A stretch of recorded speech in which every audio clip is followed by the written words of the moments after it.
নাই, কারণ বেঈমানেরা বড় ভয় পায়। কেন মুসলমানদের বেঈমানেরা ভয় পায়? মুসলমানের হাতে কামান বেশি, কয় না বিমান বেশি না, অস্ত্র বেশি না, ট্যাঙ্ক বোম রাইফেল বেশি না, কি ক্ষেপণাস্ত্র বেশি বলে না, বলে মুসলমানের কাছে যেই পাওয়ারই অস্ত্র আছে এটা হিন্দুদের কাছে নাই, বৌদ্ধদের কাছে নাই, এহুদি নাসারা চাকমা মক শিখদের কাছে নাই, বেঈমানওয়ালা বেঈমানদের কাছে নাই। মুসলমানের হাতে কি অস্ত্র আছে? বলে মুসলমানের হাতে অস্ত্র আছে ঈমানের অস্ত্র, আল্লাহু আকবারের অস্ত্র।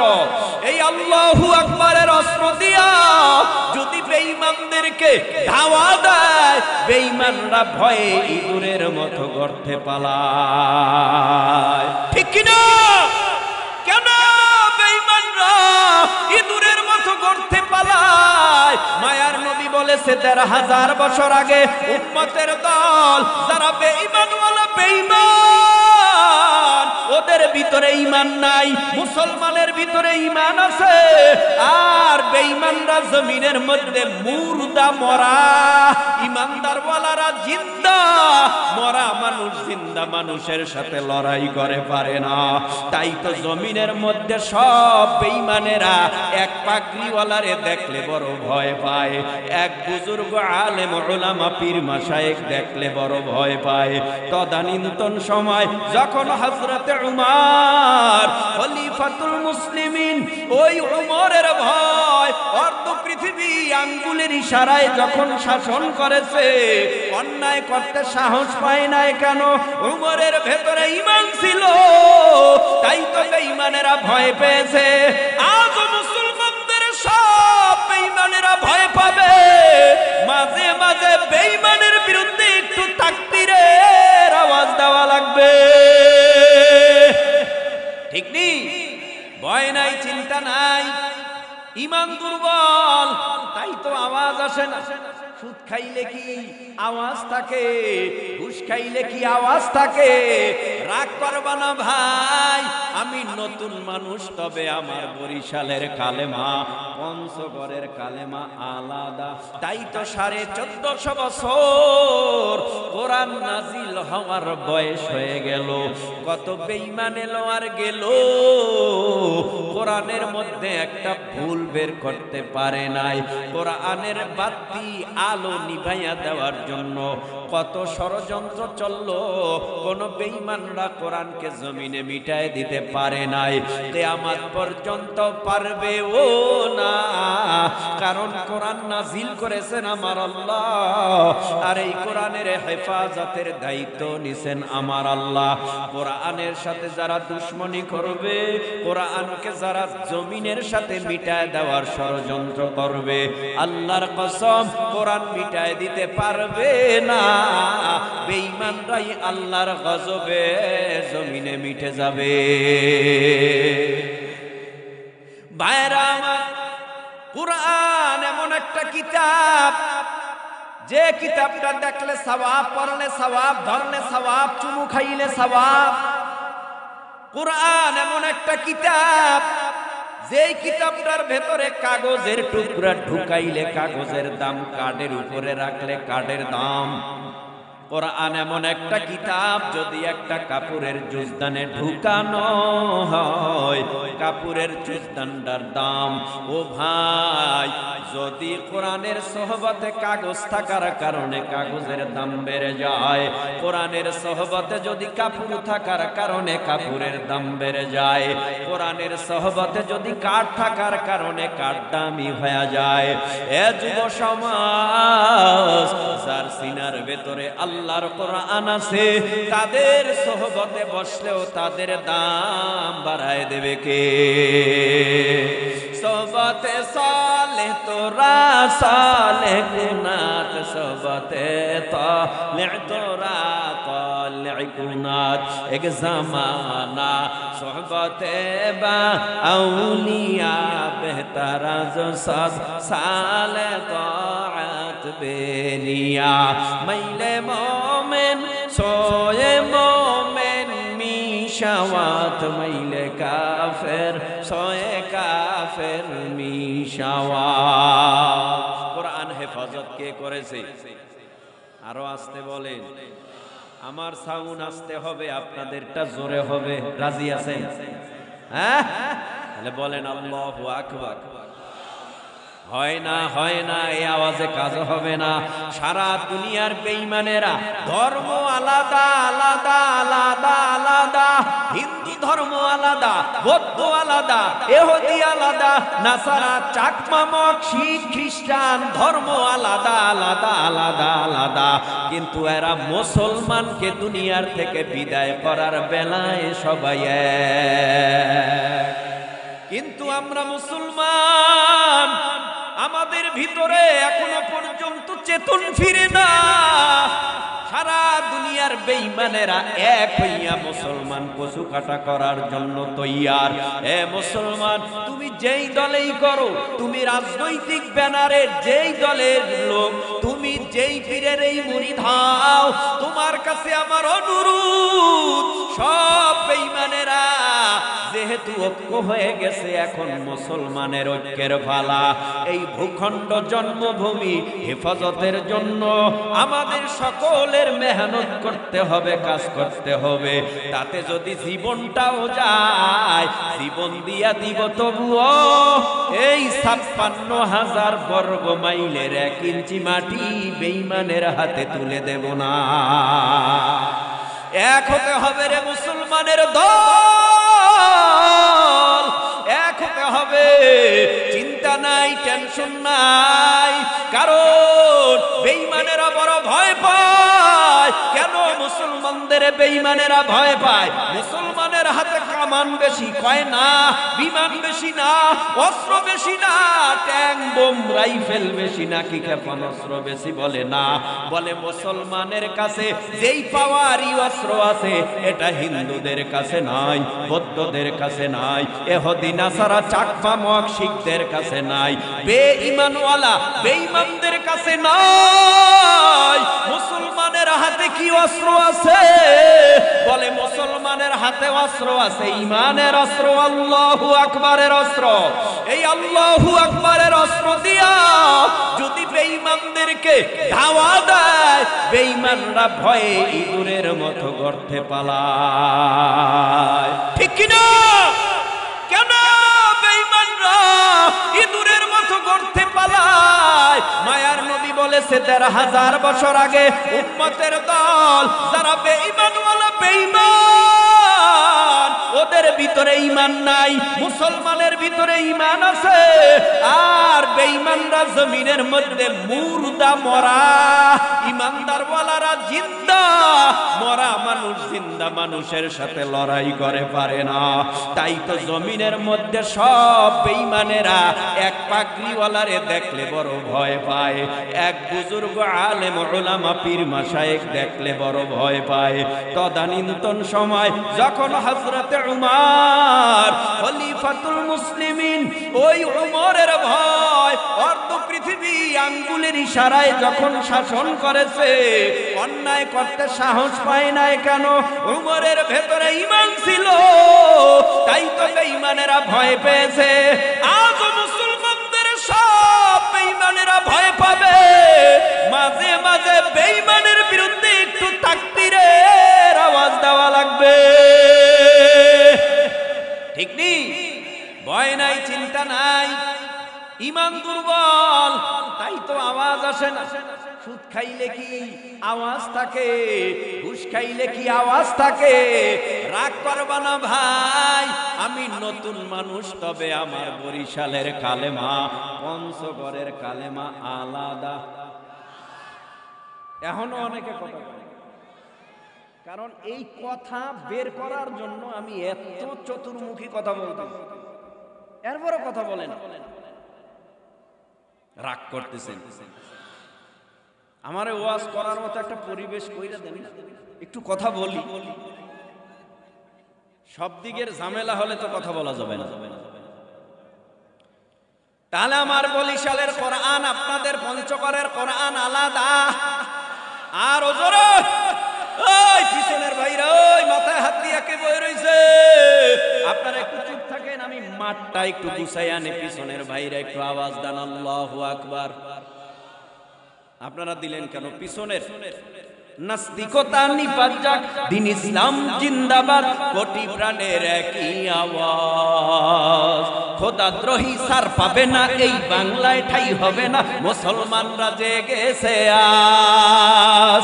জোর কদমে সামনে চলো, বজ্র কণ্ঠে আওয়াজ তুলো, সবাই মিলে একই তালে দাও না স্লোগান, নারায়ে তাকবীর। এখনো হয় না, এখনো মনে হয় গোসা আছে। হ্যাঁ, নারায়ে তাকবীর। কোরআন সুন্নাহর আলো, সংসদে জ্বলো, কোরআন সুন্নাহ যেখানে, মাদ্রাসা যেখানে, মসজিদ আছে যেখানে, আলেম উলামা যেখানে, হক্কানি পীর যেখানে, নারায়ে তাকবীর। মাশাআল্লাহ, বুঝা গেছে আপনাদের মধ্যে ঈমানের পাওয়ার আছে। আল্লাহ আমাদের সব ভাইকে এক ও নেক হয়ে দ্বীনের খেদমত করার তৌফিক দান করুন। ভাইরা আমার, কোরআনুল কারীম এমন একটা আল্লাহ পাকের আসমানি কিতাব, যেই কিতাবের মধ্যে 114টা সূরা। কয়টা? কথা বলেন কয়টা? 114টা সূরার বড় সূরার নাম সূরাতুল বাকারা, সবচেয়ে কনিষ্ঠ ছোট্ট সূরার নাম সূরাতুল কাউসার। আমি আপনাদের সামনে বড় সূরা তেলাওয়াত করি নাই, আপনাদের মুখস্থ ছোট্ট একটা সূরা তেলাওয়াত করেছি। সূরাটাই 3টা আয়াত, মক্কায় অবতীর্ণ। ও নবীর উম্মতের দল, এই সূরাটার মধ্যে আমার আল্লাহ কত মহামূল্যবান নসিহা করেছেন। একটু অন্তরের কান লাগাইয়া শোনো, অন্তরের কান লাগাইয়া কথাগুলি না শুনলে অন্তরে বসবে না। আল্লাহ পাক রব্বুল আলামিন বলেন, ও পয়গম্বর আরবি সাল্লাল্লাহু আলাইহি ওয়াসাল্লাম, নিশ্চয়ই আমি আল্লাহ আপনাকে হাউজে কাউসার দান করলাম। ইন্না আ'তাইনাকাল কাউসার। ও পয়গম্বর, হাউজে কাউসার দিলাম বটে, তবে আমি আল্লাহ দুটো শর্ত লাগাই দিলাম। হাউজে কাউসার যদি নিতে হয়, আমি আল্লাহরে দুটো কাজ দিতে হবে। 1 নাম্বার ফাসাল্লি, নামাজ। 2 নাম্বার রাব্বিকা ওয়ানহার, কুরবানি। ও পয়গম্বর, আপনাকে বেঈমানেরা গালি দেয়, আপনাকে নিয়ে উপহাস করে। বেঈমানেরা আপনাকে মহব্বতের নজরে দেখে না, আপনারে বলে লেস কাটা নির্বংশ। ও পয়গম্বর, আমি আল্লাহ ঘোষণা করলাম, আপনাকে যারা লেস কাটা আর নির্বংশ বলে উপহাস করে, আমি আল্লাহ এটা সহ্য করতে পারি না। আমি আল্লাহ ঘোষণা করলাম, তারাই লেস কাটা, তারাই জমিনের মধ্যে নির্বংশ, অসভ্য। ঠিক কিনা? এই হলো সূরার তরজমা। এবার একটু ব্যাখ্যায় যাই। এ নবীর উম্মত, এই জমিনের মধ্যে পানির অভাব নাই। এখন তো শীত, গরমের সিজনে গরমে কি হয় জানোনি? যেই নরম মাটিটা ওই আসমানের সূর্যের তাপে ফাইটা যায়। কারণটা কি? বলে গরমে অল্প বালু গরম হয়ে যায়, পিচ ডালাই রাস্তার পিচগুলি গরমে ঘেমে যায়, এরপরে অল্প পানি গরম হয়ে যায়, সহ্য করে থাকতে পারি না। এরপরে নলকূপের পানি ফ্রিজের মধ্যে ঢুকাইয়া, এরপরে আমরা ফ্রিজ থেকে বের করে পানি খাইয়া কলিজাটা ঠান্ডা বানাই। তাও সূর্যের দূরত্ব 9,30,00,000 মাইল, দুনিয়ার থেকে 13 লক্ষ গুণ বড় সূর্য। এত দূর থেকে সূর্য তা দেয়, তা আমরা সহ্য করতে পারি না। আল্লাহ পাক রব্বুল আলামিনের নবী বলে, উম্মতের দল, আল্লাহ আল্লাহ পাক আমাকে যেই হাউজে কাউসার দিছে, এই হাউজে কাউসারটা পরকালে তোমাদের বড় প্রয়োজন হবে, পরকালে আখিরাতে হাসরের জমিনে কিয়ামতের মাঠে এই হাউজে কাউসারটা বড় দরকার। কারণ দুনিয়ার মধ্যে পানির পিপাসা মিটাবার জন্য কত নলকূপের পানি খাও, ফ্রিজের পানি খাও, কিন্তু হাসরের ময়দান এমন একটা ময়দান, ওই ময়দানের মধ্যে সাফ কল নাই, ডিপ কল নাই, সাপ্লাইর পানি নাই, বৃষ্টির পানিও নাই। ওই ময়দানে মানুষগুলি দাঁড়াবে দুই পায়ের তালুর নিচে যতটুকু মাটি পাওয়া যায় এতটুকু মাটির উপরে দাঁড়াবে। আল্লাহর নবী বলেন, ক্বালান নবিয়্যু সাল্লাল্লাহু আলাইহি ওয়াসাল্লাম, ইন্নাকুম মাহশুরুনা ইয়াউমাল কিয়ামা হুফাতান উরাতান গুরুলা। নবী বলেন, হাসরের জমিনের মানুষগুলি সব ল্যাংটা, খালি পায়, খাতনাহীন অবস্থায়, উলঙ্গ অবস্থায় দাঁড়াবে। কোথায় দাঁড়াবে? সূর্যের গরমের নিচে। আল্লাহ বলবে, ওরে সূর্য, তোর মধ্যে যত পাওয়ার আজকে হাসরের মাঠে সব পাওয়ার গুলো ছেড়ে দে। সূর্যের পাওয়ারে হাসরের জমিনটা পুরে তামা, তামার সাথে কেন হাসরের জমিনের তুলনা লোহার সাথে করলেন না, পিতলের সাথে করলেন না, তামার সাথে করার কারণটা কি? মুহাদ্দিসিন ইকরামরা বলেন, তামা এমন একটা পদার্থ আর ধাতু, এক পাশে আগুন লাগলে অটোমেটিক তামার অপর পাশ গরম হয়ে যায়। সূর্যের গরমে মাটির জমিটা পুরিয়া তামা, তার মানে উপরে আগুন, নিচেও দাঁড়ায় থাকবে আগুনের উপরে। সূর্যটা মাথার উপরে, সূর্যের তাপ এত প্রখর ভাবে দিবে, ওই হাসুরের ময়দানে হাসুরবাসীর মাথার তালুগুলি সূর্যের তাপে টাস টাস করে ফেটে, মগজগুলি উতলায়া পড়বে, জিহ্বাটা নাভি পর্যন্ত ঝুলবে। পানি নাই মাঠে, কোথাও পানির ব্যবস্থা নাই, পানি দিয়া কেউ সাহায্য করবে না।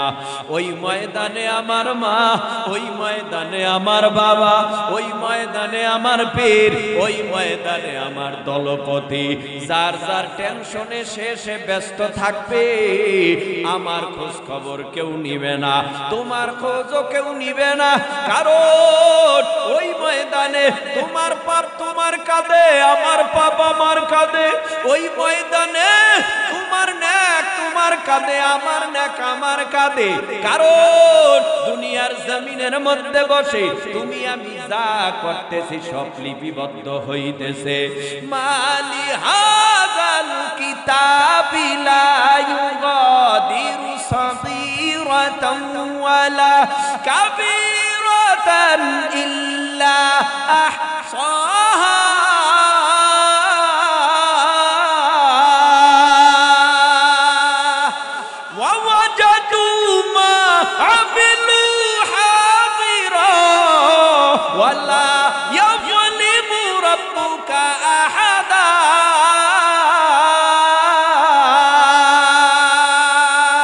মুসলমানি বুয়াদ গরদান নেহাদান ইনানে খুদ বদসতে খাজাদান গর্ব সুরত আদমি সাবুদি আহমদবু জাহলোহানেক সাবুদে। মালি হাদাল কিতাব, এটা এমন একটা আমলনামা, লা ইউগাদিরু সাগীরাতান ওয়ালা কাবীরা, ছোট নেক বড় নেক, ছোট পাপ বড় পাপ সব ওয়াজাদু মা আমিলু হাদিরা, লিপিবদ্ধ করনে ওয়ালা সংরক্ষণকারীরা সংরক্ষণ করতেছে। এ পঞ্চগড় জেলার মুসলমান, একটু জিহ্বা নাড়াইয়া উঁচু আওয়াজে বলো না ভাই, তোমার আমার দুই কাঁধে দুটো সিসি ক্যামেরা লাগানো আছে না নাই? এই জমিনের মধ্যে তাকাইবা, বারবার বারবার বারবার ঘরের মধ্যে চোর ঢোকে, চুরি করে। মালিক চিন্তা চিন্তা করে চোর কেমনে ঠেকায়, চোর কেমনে ঠেকায়। চোর ঠেকাবার জন্য এবার সিদ্ধান্ত নিল সিসি ক্যামেরা লাগাতে হবে। প্রথমটা লাগাইছে, চোর চেহারায় মুখোশ পইরা ভিতরে ঢুইকা সিসি ক্যামেরা ভেঙে ফেলছে যাতে মালিক টের না পায়। আবার লাগাইছে, মালিক চিন্তা করে গোপনে লাগাবো যেন চোরাই না দেখতে পারে, দেখলে তো ভেঙে ফেলে। এবার এমন জায়গায় সিসি ক্যামেরা লাগাইছি ওই জায়গার থেকে আর সিসি ক্যামেরা চোরাই দেখলো না। কি বলছিলাম কি সিসি ক্যামেরা মনে কইরা দিয়ে এই রুমে আজকে ওয়াজ করতে হবে, একটু মনে করবেন, বাস হয়ে যাবে। চোরের মার বড় গলা, দেরি করে নাই, এবার দৌড়াইয়া আসছে। ও চেয়ারম্যান সাহেব, চোর গতকাল রাত্রে ঘরে চুরি করছে, কিন্তু চোরায় শিকার পায় না, সে উল্টা আমাকে দাপট দিয়া চলে, থ্রেট দেয় আমি চুরি করি নাই। আপনারা এমনই বলেন। চোরায় আর দেরি করে নাই, চোরাকে ডাকা হলো চেয়ারম্যানের সামনে। চেয়ারম্যান কয়ে দিকে আয়, কানটা ধইরা ভিডিওটারে দেখায়, এটা তুই না অন্য কেউ? কয় না না, এদি আমি। জিব্বায় কামড় দেয়, ঠোঁট কামড় দেয়। সামান্য গোপন ক্যামেরায় যদি তোমার দুনিয়ার কুকর্ম ধরা পড়তে পারে, দুনিয়ার ক্যামেরার মধ্যে গোপন ক্যামেরায় যদি তোমার অন্যায় অপরাধ সব ধরা পড়তে পারে, আমার আল্লাহর কুদরতি ক্যামেরা কি এত দুর্বল যেই কুদরতি ক্যামেরায় তোমার আকাম কুকাম ধরা পড়বে না? কয়টা জীবনে জেনা করছো, মনে করছো কি আল্লাহর কুদরতি ক্যামেরায় ওঠে না? হয় জীবনে কয়টা মিথ্যা বলেছো, মনে করছো কি আল্লাহর কুদরতি ক্যামেরায় ওঠে না? মনে করছো কি তোমার জীবনে কয় ওয়াক্ত নামাজ কাজা করেছো, তোমার রিপোর্ট ফেরেশতারা করে না? এমনটা না। মালি হাযাল কিতাব লা ইউগাদিরু সগীরাতান ওয়ালা কাবীরাতান ইল্লা আহসাহা। লিপিবদ্ধ করনে ওয়ালা ফেরেশতারা সব লিপিবদ্ধ করতেছে। ইন্না আলাইকুম لحافظين كراما كاتبين يعلمون ما تفعلون। দুই কাঁধে দুইজন ফেরেশতা, সহযোগী 19 জন, কিরামান কাতিবিন, দুই ফেরেশতা, একজনে ভালো আর একজনে খারাপ, সব লিপিবদ্ধ করতেছে। কিয়ামতের ময়দানে এমনটা হবে না। ও আল্লাহ বলবে না তোর উপরে আমি জুলুম কইরা তোরে আমি জাহান্নামে পাঠাই দিলাম। ওয়ালা ইয়াযলিমু রাব্বুকা আহাদা। আল্লাহ কারো উপরে জুলুম করবে না, আল্লাহ কারো উপরে জুলুম কইরা বলবে না আর হাতে জাহান্নামের আগুনের শিকল লাগা, পায়ে লাগা, গলায় লাগা, কোমরে লাগাইয়া টেনে টেনে জাহান্নামে নিয়ে যাও। আল্লাহ বলবে না। তাহলে আল্লাহ পাক কেমনে বিচার করবে? দুনিয়ার জমিনের মধ্যে বাজারে যদি যান, কেজি হিসাবে, কিলো হিসাবে আপনি মালামাল নেন কেন জানো? যে বিক্রেতাও না ঠগে, ক্রেতাও না ঠগে, এজন্য কেজি হিসাবে 1 কেজি পেঁয়াজ, 1 কেজি ডাল, 5 কেজি আলু, আজীব ব্যাপার। মাপা লাগে কেন? বলে মাপলে আর কারো মধ্যে সন্দেহ থাকে না। আল্লাহ পাক কিয়ামতের ময়দানে সূরা কারিয়ার শেষ অংশে বলে, ফাআম্মা মান সাকুলাত মাওয়াজিনুহু ফাহুয়া ফি ঈশাতির রাদিয়া وأما من خفت موازينه فأمه হাওয়া। আল্লাহ পাক মিজানের পাল্লায় তোমার 40, 30, 50, 60, 70, 80, 90, 100 বছরের আমলনামা জীবনে তুমি কি করেছো এটা মিজানের পাল্লায় দিয়া ওজন দেয়া হবে। তোমার নেকের পাল্লা যদি ভারী হয় আল্লাহ বলবে ইনতালিকু বি, ও ফেরেশতারা দেরি করিও না। ওর হাতে, ওর পায়ে, ওর কোমরে, ওর গলায় জাহান্নামের আগুনের শিকল লাগায়া দে। জাহান্নামের আগুনের শিকল লাগাইয়া এরপরে টেনে টেনে টেনে টেনে টেনে টেনে জাহান্নামের ভিতরে নিয়ে যায়। ইনতালিকু বিআবদি ইলান নার, জাহান্নামে নিয়ে যাবে। এর মাঝখানে বহু কথা আছে, একটু জিহ্বা নাড়াইয়া মুহাব্বত এক আয়াতে জানায় দেয়, আল্লাহ তাজিরু ওয়াজিরাতুন ওয়াজিরা উখরা।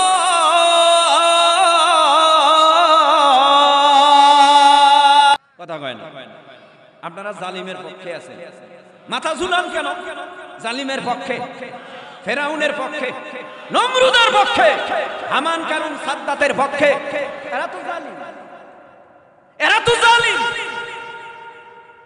এর উত্তরসূরি যারা গোটা পৃথিবীতে বসবাস করে এরাও জালিম।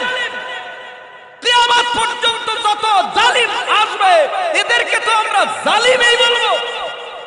কেন বলবো না? যারা বিনা অপরাধে মানুষ মারে, কেন বলবো না? যারা বিনা অপরাধে একজন আর একজনকে হত্যা করে, এটা তো জালিম। এই জালিমের হালাত ভালো হয় না। নমরুদ জুলুম করতে করতে ল্যাংরা মশাই সাইজ, ফেরাউন জুলুম করতে করতে পানি খাইয়া মরলো। জমিনের মধ্যে যারা জুলুম করে মাঝে মাঝে 3.5 হাতের ব্যবধানে পায়ের জোতা গালেও লাগে। তাহলে জুলুমকারীরা আল্লাহর আদালতে উদ্বেগ, এরা আল্লাহর আদালতে কিছু পাবে না, তবে জাহান্নাম পাবে। আল্লাহ কারো উপরে জুলুম কইরা জাহান্নামে দেবে না। কৃতকর্মের ফলাফলে জান্নাত জাহান্নাম। ওই যে মানুষগুলি হাসরের জমিনে দাঁড়ায় রইছে, সূর্যের গরমের নিচে মাথার অতি নিকটে আধ হাত, 6 হাত, 1 হাত, এই সারে মাথার এত নিকটে সূর্য, দুনিয়ার থেকে 13 লক্ষ গুণ বড় সূর্যটা মাথার অতি নিকটে। এগুলি কাল্পনিক কথা। এই পঞ্চগড়ের মুসলমানেরা কাল্পনিক, কে ছাগল আমগো পিসাবের কথা। এই যে শুরু থেকে এ পর্যন্ত যতগুলি কথা বলছি, কোরআন হাদিসের বাইরে কোনটা? কোরআন হাদিসের বাহিরে কোনটা? তো আমি যতক্ষণ কথা বলবো এভাবেই বলবো, বাহিরে কোনটা? এরপরও একদল কয় কোরআন জানে না, হাদিস জানে না, খালি গল্প কইরা গল্প মাইরা যায়। আচ্ছা আপনারা বলেন, এখানে আনুষঙ্গিক কথা অনেক থাকতে পারে, সব কথার এক কথা। আমি যে একটু বলছিলাম আমাদের কালেমা আলাদা না এক, কোরআন আলাদা না এক, আল্লাহ আলাদা না এক, নবী আলাদা না এক, তাহলে গুতাগুতি কেন হয়? দল নিয়ে গুতাগুতি হয়, রাজনৈতিক ব্যানার নিয়ে গুতাগুতি হয়, এরপরে পীরের মুরিদ নিয়ে গুতাগুতি হয়। একদল কয় পীর শিরক, আর এক দল কয় পীর পূজা, আর এক দল কয় সব জাহান্নামী, আমরা সবাই একলা জান্নাতি। কোরআন হাদিস সব উনি বুঝছে, আর 14-15 বছর আর শাইখুল হাদিস মাদ্রাসায় 40 বছর বুখারী পড়াইয়া, তিরমিজি পড়াইয়া, আবু দাউদ পড়াইয়া, সিয়াসাতটা পড়াইয়া, এরা বুঝলো না কোনটা জান্নাতের রাস্তা কোনটা জাহান্নামের রাস্তা। আর তুমি 3 দিন লেখাপড়া কইরা বাংলা বইরা তুমি ফতুয়া দিতেছো সব কাফের। ব্যাপারটা কেন কও এগুলি কথা? ভাই তুমি আমার ভাই না? ও ভাই তুমি তো আমার ভাই, তুমি কেন আমাকে গালি দাও? তুমি কেন আমাকে জাহান্নামী বলে ফতোয়া দাও? তুমি একলা জান্নাতি কেমনে? তোমার আচার আচরণে, ব্যবহারে এবং তোমার আদর্শ চরিত্রে তো বোঝা যায় না তুমি জান্নাতি, বুঝা তো যায় না। রাগ করতেছেন? কইরেন না, গুতাগুতি কইরেন না, ঠেলাঠেলি কইরেন না। একে অপরের বন্ধু হন, একে অপরের ভালোবাসার পাত্র হন। কারণ আমাদের সকলে মিলেই দ্বীনের জন্য, ইসলামের জন্য এই ভূখণ্ডতে কাজ করতে হবে, ঠিক কিনা জোরে বলেন। গুতাগুতি কইরা না। আপনি যদি মনে করেন আপনার দলে লোক বেশি, আমরা একলাই পারুম না, কোনোদিনই সম্ভব না। এই দেশে ঐক্য ছাড়া কোনোদিন এই জমিনের মধ্যে কোরআনে আইন বাস্তবায়ন সম্ভব না। আল্লাহ আমাদের বুঝার তৌফিক দেন। 11টা বাজে, 11:10 মতামত নিয়ে লই হুজুর আগে। এগো থেকে মতামত আগে নেই, কি কয় এরা? ওই যে উঠতেছে, ওই যে পিছন দিয়ে বাগতেছে, এই যে যাইতেছে, এরা তো যায় না, এদেরকে নিয়ে যাওয়া হয়। কে নেয় এটা আমি তো মুখে। আপনারা মহাব্বতে দিল থেকে বলবেন, ভাই কোনো চাপাচাপি নেই, রাগারাগি নেই, ওয়াজ জোর কইরা হয় না, তালা দিয়া হয় না, শিকল লাগাইয়া বাইদা হয় না। ওয়াজ এটা দিলের খোরাক, যতক্ষণ মন চায় ততক্ষণ শুনবে, আবার যাগো মন চায় না চলে যাবে, বাইদা রাখা যাবে কাউকে? মহাব্বতে আপনাদের থেকে আমি যদি বলি যে আরো আধা ঘন্টা সময় আপনারা দিবেন আমাকে, রাজি আছেন? হ্যাঁ, আধা ঘন্টা দিতে রাজি আছেন? সবাই রাজি?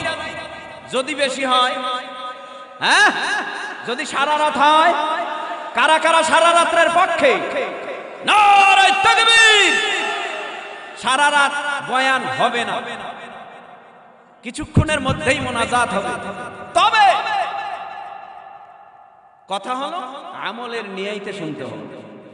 রাজি আছে? বন্ধু তোমার পা কেটে গেলে ব্যথা হয় কেন বুকে? মাঝে মাঝে এগুলি না মারলে পাবলিক কয় হুজুর ওয়াজও জানে না, গানও জানে না। বর্তমান যুগের হুজুর না, আদিম যুগের হুজুর। রাগ করতেছেন? তা আওয়াজ দিয়েন যদি সত্য হয়, কথাগুলি খুব সুন্দর। বন্ধু তোমার পা কেটে গেলে ব্যথা হয় কেন বুকে? বন্ধু তোমার হাত ভেঙে গেলে জল আসে কেন চোখে? বন্ধু তোমার ভাই মরে গেলে তুমি কাঁদো কোন দুঃখে? বন্ধু তোমার ঘর পড়ে গেলে ভেঙে পড়ো কোন শোকে? বলবে আমায় পাগল তুমি, বোঝো না সহজ কথা, যে কোনো অঙ্গে আঘাত পেলে যে সারা দেহ করে ব্যথা। শিরায় শিরায় রক্ত ধারায় মিশে যায় যন্ত্রণায়, প্রকৃতির সেই শাশ্বত বিধান তুমি কেন বুঝলে না? ওগো বন্ধু আমার, তাহলে এবার আসল কথাটা শোনো, সারা দুনিয়ার মুসলমানের ভেদাভেদ নাই কোনো। ওগো বন্ধু আমার, তাহলে এবার আসল কথাটা শোনো, সারা দুনিয়ার মুসলমানের ভেদাভেদ নাই কোনো। উত্তর হতে দক্ষিণ মেরু সকল মুসলমান, সাদা কালো আর ধনী গরিব সবে এক দেহ এক প্রাণ। মুসলমান মুসলমান মুসলমান, তুমি তো মুসলমান, আমি তো মুসলমান, সবাই তো মুসলমান, ঠিক না? হে যুবক, তুমি বাঙালি হও কিংবা ইন্ডিয়ান, কিংবা জার্মানি জাপানি কিংবা চাইনিজ রাশিয়ান, স্প্যানিশ ড্যানিশ ফরাসি কিংবা ব্রিটিশ আমেরিকান, আরবি আজমি ইরানি তুরানি তুর্কি বা আফগান, মুসলমান আমি তো মুসলমান, তুমি তো মুসলমান, সবাই তো মুসলমান, ঠিক নেই? তুমি সাদা হও কিবা কালো হও, দেখো রক্ত তোমার লাল, সুখী হও কিবা দুঃখী হও, দেখো ঈমান নির্ভেজাল, কাছে রাও কিবা দূরে রাও, তবু কাবাই তোমার ঘর, স্লোগানে তোমার কেঁপে উঠে আজ পৃথিবীটা থর থর, কাছে রাও কিবা দূরে রাও, তবু কাবাই তোমার ঘর, স্লোগানে তোমার কেঁপে উঠে আজ পৃথিবীটা থর থর, মৃত্যু তোমায় জানাই সালাম, দূরে থাকে শয়তান। মুসলমান আমি তো মুসলমান, তুমি তো মুসলমান, সবাই তো মুসলমান, ঠিক কিনা? ইন্না আ'তাইনাকাল কাউসার। আল্লাহ বলেন, ও পয়গম্বর, নিশ্চয়ই আমি আল্লাহ আপনাকে হাউজে কাউসার দিলাম, তবে বিনা শর্তে দেই নাই, দুটো শর্তের বিনিময়। এ দুটো শর্তের ব্যাপারে ছোট্ট ছোট্ট চুমুক চুমুক কয়েকটি কথা বলবো। আগে একটু ওই কিয়ামতের ময়দানের কথাটা শেষ হয় নাই।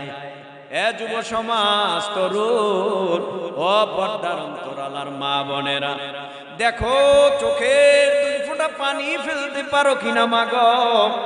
এই জমিনের মধ্যে বাবার জানাজা হইল, মায়ের জানাজা হইল, দাদার জানাজা হইল, দাদুর জানাজা হইল, নানা নানুর জানাজা, কতজনের জানাজা পড়াইয়া কবরের মধ্যে রাইখা সবাই চলে আসলা। এত শীত, এত ঠান্ডা, কম্বল গায়ে দিই, ল্যাপ গায়ে দিই, তারপরেও ঠান্ডা মানে না। কি আমার মা কবরের মধ্যে কি হালাতে আছে জানি না, আমার বাবা কবরের মধ্যে কেমন হালাতে আছে জানি না। ও পর্দার অন্তরালার মা গো, এমন একটা সময় আসবে মা, আপনার নাকের ফুল খুলে ফেলবে, কানের দুল খুলে ফেলবে, গলার চেইন সার খুলে ফেলবে, পায়ের নুপুর পায়ে থাকবে না। ও মা বোনেরা, ঘর থেকে নামাইয়া মশারি টানাইয়া নাকে কানে তুলা দিয়া জীবনের শেষ গোসল দিয়া আপনারে কবরে নিয়ে যাবে, আমাকেও নিয়ে যাবে। কিন্তু চিন্তার বিষয়, আমার জানাজাটা কে পড়াবে? আমার জানাজার নামাজটা আর কত হুজুর দিয়া পড়াবে? ও ভাই না, এখন থেকে নিয়ত করো, আমার জানাজা আমার নাতি পড়াবে। এখন থেকে নিয়ত করো, আমার জানাজাটা আমার ঔরস জাত সন্তান পড়াবে। বারাটিয়া হুজুরের জানাজা আর নিজের সন্তানের জানাজা এক। আর জোরে বলো, এক না, এক রকম একভাবে হয় না। খুব একাগ্রতার সাথে বাবার জানাজা ছেলে পড়ায়। মরণের আগে মায়ের কিনারায় আইসা সন্তান হাজির, মাকে মা বলে ডাকে, মার হাত নড়ে না, বাবার হাত নড়ে না, ভাইয়ের হাত নড়ে না। কি আজীব ব্যাপার! হঠাৎ করিয়া সন্তান মাকে ডাকে, সাড়া দেয় না। সূরা ইয়াসিনের তেলাওয়াত করে।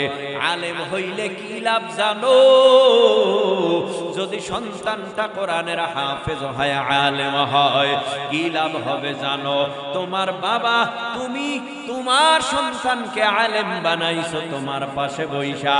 সূরা ইয়াসিনের তেলাওয়াত, সূরা ওয়াকিয়ার তেলাওয়াত, সূরা মুলকের তেলাওয়াত, সূরা ইখলাসের তেলাওয়াত, তেলাওয়াত করতে থাকবে, তেলাওয়াত বন্ধ হবে না। হঠাৎ করিয়া শয়তান আদা জল খাইয়া বাবা আমার ঈমান হারাবার জন্য চলে আসবে, কিন্তু কোরআনের আওয়াজে বাবার কাছে আসতে পারে না, মায়ের কাছে আসতে পারে না। শয়তান কোরআনের আয়াতকে বড় ভয় পায়, কোরআনের তেলাওয়াতরে বড় ভয় পায়। যতক্ষণ কোরআনের তেলাওয়াত হয় ততক্ষণ আর শয়তান ধোঁকা দিতে পারে না। এর যুবক ভাই ও পঞ্চগড় জেলার মুসলমান, আমার মা গত বছর ছিল, এবছর আর আমার মা নাই। আমার মাকে মা বলে ডাকতে পারি না। মা স্ট্রোক করার পর মায়ের কিনারায় বসে মামু মূর্ছ অবস্থায়, হাত নড়ে না, পা নড়ে না, কথাও বলে না, ঠোঁট নড়ে না, জিহ্বা নড়ে না। হঠাৎ আমি মার পাশে বইসা রইলাম, বইসা বইসা কোরআনের তেলাওয়াত। আমার ঘরে যত আলেম উলামা ছিল, কোরআনের হাফেজকারী ছিল, সবাইকে বলি আমি ক্লান্ত, তুমি বইসা তেলাওয়াত করো, শয়তানকে ঈমান হারাবার সুযোগ দেওয়া হবে না। এই আমার মা অনেক কষ্ট করিয়া আমারে আলেম বানাইতে সহযোগিতা করেছে। এই মার ঈমান হারা বানাইয়া কবরপুরের যাত্রী বানানো যাবে না।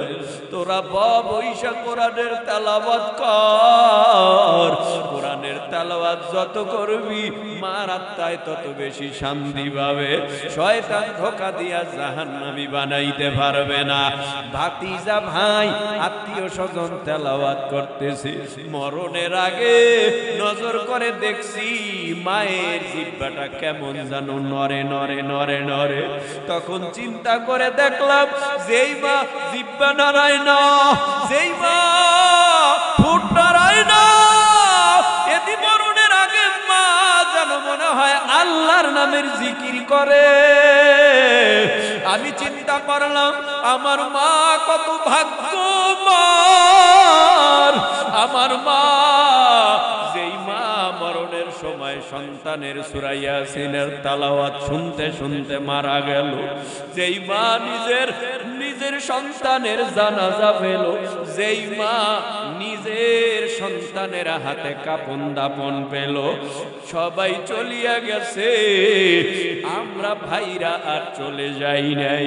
জমিনে নজর করে তাকাবেন, যেই সন্তানের বাবা দুনিয়ার থেকে বিদায় হয়, সন্তান হাফেজ, মাওলানা, মুফতি, মুহাদ্দিস, মুফাসসির, এই সন্তান যখন জমিনে দেখে মা মারা গেছে, আশপাশের মানুষ চিল্লায়া চিল্লায়া কাঁদে, কারণ মায়ার নজরে আবেগে কাঁদে, মুহাব্বতে কাঁদে, ভালোবাসায় কান্নার আওয়াজ দেয়। কিন্তু এই দিকে আলেম সন্তানটা ডেকে বলে, আমার মা মারা গেছে, বাবা মারা গেছে, বাবার লাশের কিনারায় বইয়া কাঁদবি না, বাবার লাশের কিনারায় বসে কাইদা, বাবার আত্মায় কষ্ট দিবি না। ওই দিকে সন্তানের বুক ফাটা কান্না, আলেমও কান্দে চোখের পানি ফেলে, কিন্তু আওয়াজ দিয়া কাঁদে না, কারণ আলেম জানে মার লাশের কিনারায় বৈশা কান্না করলে মা কষ্ট পাবে, এজন্য কান্দে না। আলেম সমাজের মানুষগুলি জানে কেমনে বাবার জানাজা পড়াতে হবে। বাবা মরিয়া গেছে, নিজ হাতে আলেম সন্তানটা মশারি টানাইয়া বাবার গোসল সন্তান করায়, সন্তান গোসল করাইয়া জানাজা পড়াইয়া, ছোট্ট বালক 12-14 বছর হয়েছে, এ সন্তানটা মার জানাজা পইরা আস্তে করে কবরে নামছে। কবরে ডাইবা কান্না করে আর বুকে হাত দিয়া বলে, বিসমিল্লাহ ওয়া আলা মিল্লাতি রাসূলিল্লাহ ফি সাবিলিল্লাহ। ও আল্লাহ, আমার মা বাবা আমাকে আলেম বানাইতে কম মেহনত করে নাই, কম কষ্ট করে নাই, আমার এই মাকে এখন অন্ধকারে রাইখা আমরা গিয়া ঘরে আলো জ্বালাবো, আমার মার কবরের হালাত কি হবে ও আল্লাহ জানি না। তুমি আমার মাকে এই কবরের সাপ দিয়া কামড়াইও না, আমার মাকে কবরে জাহান্নামের ফেরেশতা দিয়ে গুর্দা দিয়া মারিও না। এই কবরের মধ্যে মা ঘুমাইছে, আমার মায়ের কবরে ও আল্লাহ তুমি জাহান্নামের আগুন জ্বালাইয়া কলিজা ভরাইও না। চোখের পানি ফালাইয়া কান্দে, কবরের কিনারায় বইসা বইসা গুট গুট করে কাঁদে আর বলে, আল্লাহ এই মার আমি এখন এই মা আমারে মাদ্রাসায় পড়াইতে কত ডিম বেচা টাকা দিল, মাদ্রাসায় পড়াইতে আমার মা কত মেহনত করলো, আজকে আমার মা নাই, আল্লাহ তুমি আমার মাকে কষ্ট দিও। এ যুবক এখন বাসায় গেলে মা পাই না, এতিমের মতো দাঁড়ায়া থাকে। এখন আর ফোন দিয়া কেউ বলে না বাবা খাইছো নি, ঘুমাইছো নি, শরীরের কি অবস্থা, এখন আর কেউ জিজ্ঞেস করে না। এ যুবক, তরুণ, কিশোর, মার জন্য কি একটু মায়া লাগে? যারা মা হারাইছো তার অন্তরটা এত পাথরের মতো কেন? এক ফোঁটা চোখের পানিও কি মার মায়ায় পড়ে না? মনে করব তোমার মতো নেমো খারাপ সন্তান পৃথিবীতে হতে পারে না।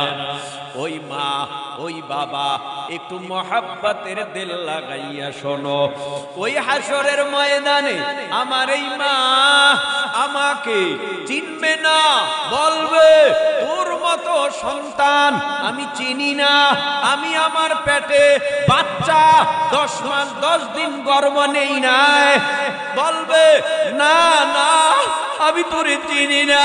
কত বড় ভয়ানক ময়দান হলে মানুষ মানুষকে ভুলে যাবে, পীর মুরিদকে ভুলে যাবে, ছাত্র উস্তাদকে ভুলে যাবে, উস্তাদ ও ছাত্রকে ভুলে যাবে। কত ভয়ানক ময়দান হলে একে অপরকে চিনবে না। অন্যদিকে আমার আল্লাহ বলবে, ও ফেরেশতারা, আমি একটা মাখলুক বানাইছি জাহান্নাম,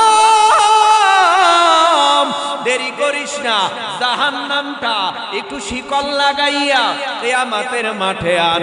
ওই দিকে হাসরের সূর্যের গরমের হাহাকার, এই দিকে আবার জাহান্নামের আওয়াজ, এই দিকে আবার আমার আল্লাহর আওয়াজ, লিমানিল মুলকুল ইয়াউম লিল্লাহিল ওয়াহিদিল কাহার। আল্লাহ বলবে, আজকের রাজত্ব কার? ও বেঈমানেরা বল, কার ক্ষমতা? ও নমরুদ, হামান, কারুন, সাদ্দাত, বল আজকের রাজত্ব কার? ও ইহুদি খ্রিস্টান, যারা আল্লাহরে মানো নাই, নবী মানো নাই, পরকাল মানো নাই, আখিরাত মানো নাই, বলো বলো বলো বলো, আজকের রাজত্ব কার? কোনো আওয়াজ আসবে না। আল্লাহ বলবে, লিল্লাহিল ওয়াহিদিল কাহার। আজকের রাজত্ব আমি আল্লাহর, আমি হলাম বিচারক। ওই দিকে জাহান্নামের আওয়াজ, হাল মিন মাজিদ। আল্লাহ খানা দেওয়ার ক্ষুধা সহ্য করতে পারি না। কবে বানাইছো, এখনো খানা দিবা না? আল্লাহ বলে, অপেক্ষা কর, কিয়ামতের ময়দানে হিসাব নিকাশের পর আমি আল্লাহ তোরে পেট ভরে খানার ব্যবস্থা করে দিব। এই হাসরের জমিনের চিত্র, এই আল্লাহর হুঙ্কারের চিত্র, জাহান্নামের আওয়াজের চিত্র দেখা, এই জাহান্নামের আওয়াজের চিত্র দেখা আল্লাহ কিয়ামতের ময়দানের হুঙ্কার আওয়াজ দেখা আল্লাহ পাক কি বলেছিলেন এই কোরআনের ভেতরে, আর কিয়ামতের ময়দানে কি ঘটাবে আমার আল্লাহ, সেই কথা আমাদেরকে দুনিয়ায় জানায় দিছে। ইয়া আইয়ুহান নাসু তাকু রাব্বাকুম ইন্না জালজালাতাস সাআতি শাইউন আযীম ইয়াওমা তারাউনাহা তাযহালু কুল্লু মুরদিআতিন আম্মা আরদাআত ওয়া তাদাউ কুল্লু যাতি হামলিন হামলাহা ওয়া তারান নাসা সুকারা ওয়া মা সুকারা ওয়ালাকিন্না আযাবাল্লাহি শাদীদ।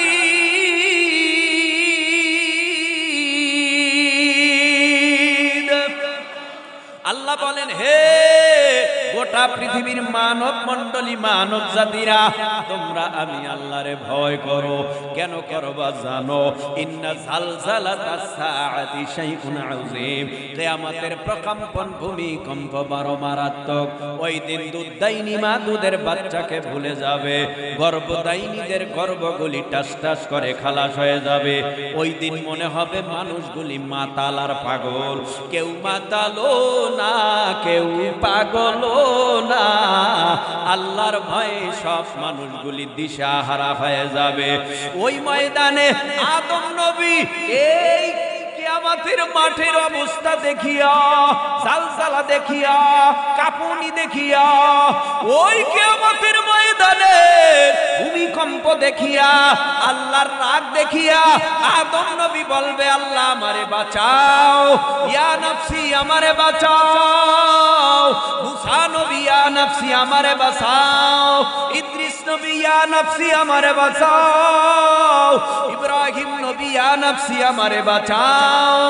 সমস্ত নবী রাসূল পয়গম্বরেরা কান্না করবে আর আমার নবীও কাঁদবে। তবে আমার নবী বলবে না, আল্লাহ আমারে বাঁচাও, আমার ফাতেমা, হাসান, হুসাইন, আলী, আহলে বাইতদের বাঁচাও। এমন আওয়াজ আসবে না। আমার নবী আওয়াজ দিবে, ইয়া রাব্বি হাবলি উম্মতি, ইয়া রাব্বি হাবলি উম্মতি, ইয়া রাব্বি হাবলি উম্মতি, ও আল্লাহ আমার উম্মতগুলি জাহান্নাম থেকে বাঁচান, আপনার রাগ গোসা যাই করেন আমার উম্মতের উপরে কইরেন না, আমার উম্মতকে জাহান্নামের আগুনে ভালাবেন না।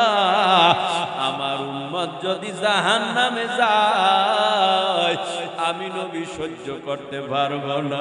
নবীর কান্না দেইখা ফেরেশতারা বলবে আর কাঁদাইবেন কত? নবীর দাঁত ভাঙাইয়া কাঁদাইলেন উহুদের ময়দানে, তায়েফের ময়দানে কাঁদাইলেন রক্ত ছড়াইয়া, হিজরতের রাত্রে কাঁদাইলেন, মাকে এতিম বানায়া কাঁদাইলেন, বাবা হারাইয়া কাঁদাইলেন।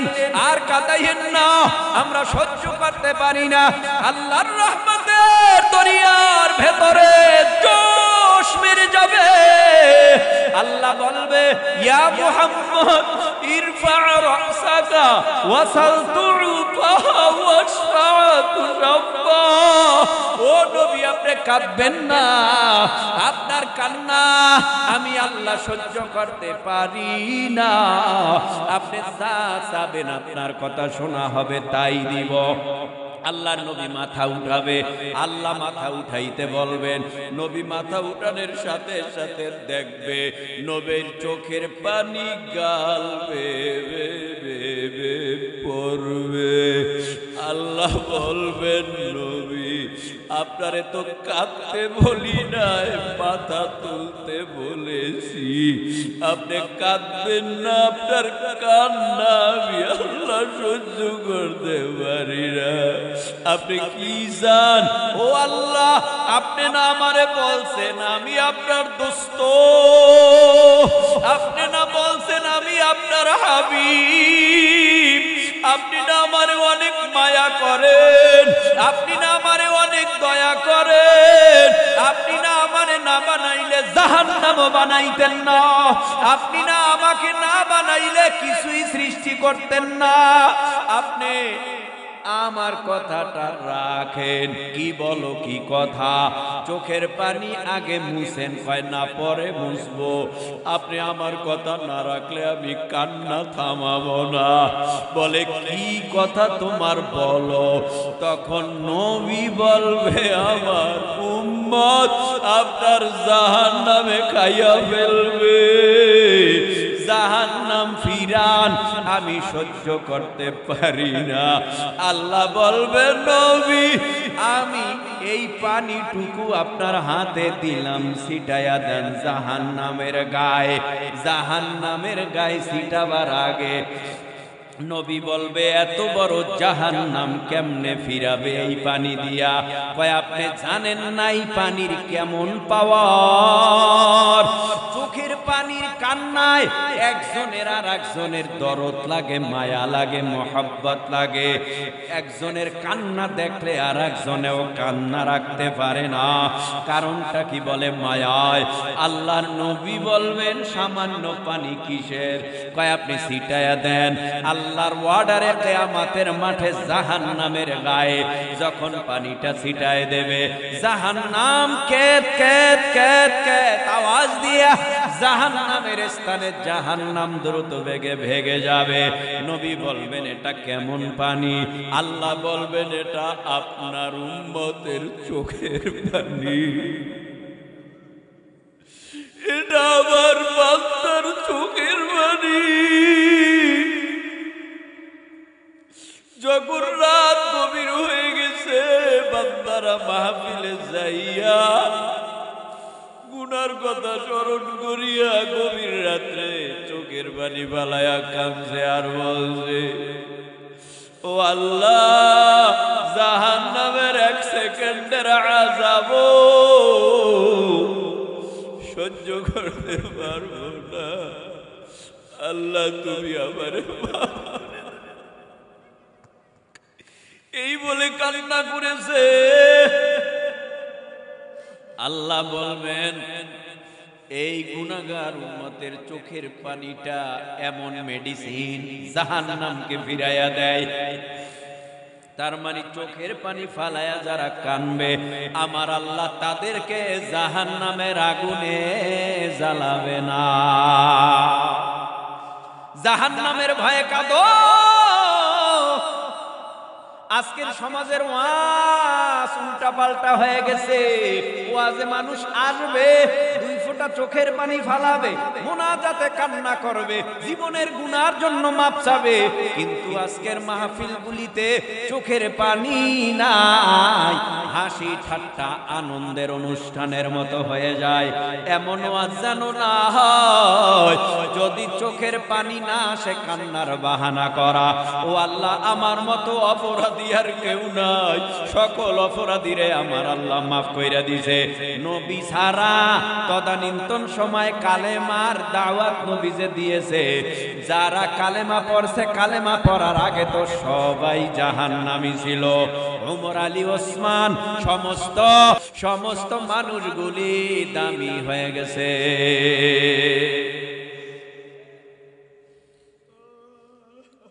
আল্লাহ আমাদেরকে জাহান্নামের আগুন থেকে বাঁচান। আমিন বললে কি পাপ হবে? আরো জোরে বলেন। জাহান্নামের আগুন থেকে আল্লাহ আমাদের বাবা মাকে নাজাত দেন, বলেন আমিন। ভাইরা আমার, কথা শেষ। আমাদের হাউজে কাউসার লাগবে, বিনা শর্তে নয়, 2টো শর্ত আল্লাহ বাতাইছে। 1 নম্বর শর্তের নাম নামাজ। নামাজ ছাড়া হাউজে কাউসার পাওয়া যাবে না। নামাজ কেমন একটা মেডিসিন, বলে ইন্নাস সালাতা তানহা আনিল ফাহশাই ওয়াল মুনকার। নিশ্চয়ই নামাজ তোমাকে গুনার থেকে হেফাজত করবে, বাঁচায় রাখবে। ও ভাই, নামাজ পড়তে পড়তে আপনার কপালে দাগ পড়েনি? কপালে দাগ পড়ে না? নামাজ পড়তে পড়তে কপালে দাগ পড়ে গেছে। ও নামাজি, তুমি নামাজ পড়ো? বলে হ্যাঁ। পরের জমি ঠেলো? কয় হ্যাঁ। কি আজীব ব্যাপার, নামাজও পড়ো, পরের জমি ঠেইলা নিজের জমি বাড়াও। ও নামাজি, নামাজ পড়ো? কয় হ্যাঁ। সুদ খাও? কয় কম খাই। এ নামাজি, নামাজ পড়ো? বলে হ্যাঁ। ঘুষ খাও? কয় কম খাই। ও ভাই বলেন তো, এখন একটু শক্ত কথা, নরম কথা তো শুনলেন, একটু শক্ত কথা বলি। রাগ করবেন না তো? রাগ করবেন না তো? রাগ করবেন না তো? রাগ কইরেন না। যে ব্যক্তি চিনি আর মধু এক করে, মজা লাগেনি? কথা কয় না? ওইটাও তো মধু, এটাও তো মিষ্টি, এটাও মিষ্টি, কোনো বেগতিক হয় না। পানির সাথে চিনি দিলে মজা লাগে আলাদা, কিন্তু ওর ভিতরে যদি একটু বিষ মিশানো হয়, যদি মধুও হয়, বিষ মিশায়, তার অবস্থা কেমন হতে পারে? মৃত্যু হতে পারে যে কোনো অবস্থায়। পানি, ওটার মধ্যে চিনি মিশানো যায়, বিষ মিশায়া খাওয়া যায় না, মধু মিশায়া খাইতে হয়। ও নবীর উম্মত, নামাজও পড়ো, আবার সুদের বিষ মিশাইলা, ঘুষের বিষ মিশাইলা। মনে রাখবা, অন্যায়ের বিষ মিশাইয়া নেকের কাজে কোনোদিন জান্নাত পাওয়া যায় না। অন্যায় কাজ ফিরাইবে নামাজের মাধ্যমে। তাহলে কি অন্যায়ের কাজ থেকে তুমি আমি ফিরতে পারি না কেন? তাহলে কি নামাজের দোষ না নামাজির দোষ? কার দোষ? নামাজির দোষ কেন? নামাজ পড়ে নামাজি। এই যে বাচ্চারা নামাজ পড়াইছে, এখানে যদি একজনের দাঁড় করায় দেই, যারা মাদ্রাসার বারিন্দায়ও ভাড়া দেয় না, একজনকে যদি দাঁড় করাই, ভাই একটু ঈদের নামাজটা পড়ান তো, জানাজার নামাজটা পড়ান তো। কারণ উনি তো জানাজার নামাজে পড়ানের সেই শিক্ষায় শিক্ষিত না, উনি তো সেই ঈদের নামাজ পড়ানে শিক্ষায় শিক্ষিত না। কথা বলেন না কেন? তো আপনার প্রতি তো আমার রাগ নাই, আপনি জেনারেল শিক্ষিত, আপনি তো নামাজ পড়তেছেন, আলহামদুলিল্লাহ আলহামদুলিল্লাহ। সবাই তো আর হুজুর হইতে হয় না, বুঝেন নাই? নামাজই হতে বলেছে। কিন্তু কিছু মানুষ পৃথিবীতে আছে জেনারেল শিক্ষিত হইয়া এরা আবার স্লোগান দেয়, দেয়ার ইজ নো গড, আল্লাহ বলতে কিছু নাই। যুব সমাজ, পঞ্চগড়ের মুসলমানেরা উঁচু আওয়াজে জিহ্বা নাড়ায় বলো, আমগো আল্লাহ আছে না নাই? কয়জন? এই কিছুদিন ধইরা ইউটিউবে কিছু কর্মকাণ্ড দেখা যায়, না বললে ইমানের হক আদায় হবে না, এজন্য বলি। কি কর্মকাণ্ড? আমাদের পার্শ্ববর্তী একটা দেশ আছে, আপনাদের পাশেই তো, বর্ডার চতুর্দিকে। কি নাম? কথাই কয় না। আর এই ইমান কি দুর্বল হয়ে গেছে? তাহলে বলেন কি নাম? ইন্ডিয়া আমগো বন্ধু। কথা কয় না। বন্ধুরে বন্ধু দিন কোনদিন বাস দিতে পারে? বন্ধুরে বন্ধু কোনদিন হত্যা করতে পারে? বন্ধুরে বন্ধু কোনদিন গুলি কইরা মারতে পারে? না না। এই কয়েকদিন আগেও দেখলাম বর্ডারে মানুষ মারে বিএসএফ। কারণটা কি? ওরা নাকি তারা নাকি তাক কইরা রাখছে, অস্ত্র তাক কইরা রাখছে, সেনাবাহিনী তাক কইরা রাখছে, এদের কামান, এদের বিমান। এই যে দেখায় মিডিয়ার মধ্যে, এই বাংলাদেশটা 5-6 মিনিটে সব শেষ, আমগো দখলে যাবে। 5-6 মিনিটের মধ্যে সব আমরা খতম কইরা ফলাইতে পারবো, দখল কইরা ফলাইতে পারবো। কিন্তু ওরা টের পায় না এই বাংলাদেশের মুসলমানের কলিজা ভরা ঈমান। ওরা টের পায় না কামানের সাথে দাঁড়াইয়া যাবে, বিমানের সাথে দাঁড়ায়া যাবে, অস্ত্রের সাথে দাঁড়ায়া যাবে, ট্যাঙের সামনে দাঁড়ায় যাবে। জীবন দেব, তারপরও এই দেশের 1 ইঞ্চি মাটি তোদেরকে ছাড় দিব না। আপনারা তৈয়ার আছেন তো? হায় রে আমার দেশ, সোনার বাংলাদেশ, হায় রে আমার দেশ, স্বাধীন বাংলাদেশ। তোমার মাঝে কেন এত রক্ত সমাবেশ? তোমার মাঝে কেন এত রক্ত সমাবেশ? হায় রে আমার দেশ, সোনার বাংলাদেশ, সোনার বাংলাদেশ, স্বাধীন বাংলাদেশ, স্বাধীন বাংলাদেশ, সোনার বাংলাদেশ, সোনার বাংলাদেশ, স্বাধীন বাংলাদেশ, স্বাধীন বাংলাদেশ। হায় রে আমার দেশ, সোনার বাংলাদেশ, হায় রে আমার দেশ, স্বাধীন বাংলাদেশ। আল্লাহ তাআলার করুণায় বুঝি লাখো মা বোন রেখে জীবন বাজি। ঠিক না? আল্লাহ তাআলার করুণায় বুঝি লাখো মা বোন রেখে জীবন বাজি। রক্তের উপর ভেসে গেল আমার ভাইয়ের লাশ, রক্তের উপর ভেসে গেল আমার ভাইয়ের লাশ, আমার বোনের লাশ, আমার বোনের লাশ। হায় রে আমার দেশ, সোনার বাংলাদেশ, হায় রে আমার দেশ, স্বাধীন বাংলাদেশ। তোমার মাঝে কেন এত রক্ত সমাবেশ? তোমার মাঝে কেন এত রক্ত সমাবেশ? হায় রে আমার দেশ, সোনার বাংলাদেশ, সোনার বাংলাদেশ, স্বাধীন বাংলাদেশ, স্বাধীন বাংলাদেশ, সোনার বাংলাদেশ, স্বাধীন বাংলাদেশ, সোনার বাংলাদেশ। ঠিক কিনা? কিনা আযাবান নার। রব্বানা ফাগফির লানা যুনুবানা ওয়া কাফির আন্না সাইয়্যাতিনা ওয়া তাওয়াফফানা মা'আল আবরার। রব্বিরহামহুমা কামা রব্বায়ানি সগীরা। ও আল্লাহ, আল্লাহ গো, রাত গভীর হয়ে গেছে,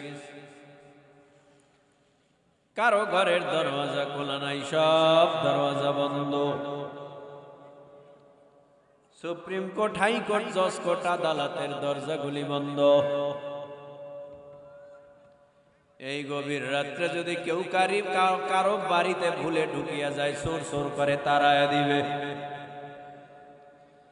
তোমার দুয়ারে আমরা কতগুলি জাহান্নামের আসামি এসে হাজির হয়ে গেল। তোমার পাক আলিশান বাদশাহী দরবারে আমরা হাত তুলেছি। তাকাইয়া দেখো কার জানি আমার মতো মা নাই, এতিম হয়ে গেছে। কার জানি বাবা নাই, কবরে ঘুমাই রইছে। আমাদের কারো মাকে কবরে সাপ দিয়া কামড়াইও না, গুর্জা দিয়া পিটাইও না, জাহান্নামের আগুন জ্বালায় দিও না। আমাদের যাদের মা বাবা নাই, সকলের মা বাবার কবরগুলো জান্নাতুল ফিরদাউস বানায়। আমরা যারা হাত তুললাম, আমাদের গুনার দিকে তাকাইও না, তোমার রহমতের দিকে তাকাইয়া আমাদের জিন্দেগীর সব গুনাহ খাতা মাফ করে দাও। ও আল্লাহ, আল্লাহ গো, সবাই মায়া কইরা আল্লাহরে একটা ডাক দেন। আল্লাহ, আল্লাহরে যদি কেউ এক ডাক দেয়, আল্লাহ এক ডাকের জবাব দেয় 10 বার, লাব্বাইকা আবদি, বান্দা তুমি আমারে কেন বলাও। বান্দা যদি এক ডাক দেয়, আল্লাহ এক ডাকের সাড়া দেয় 10 বার। আবারও মায়া কইরা বলেন, আল্লাহ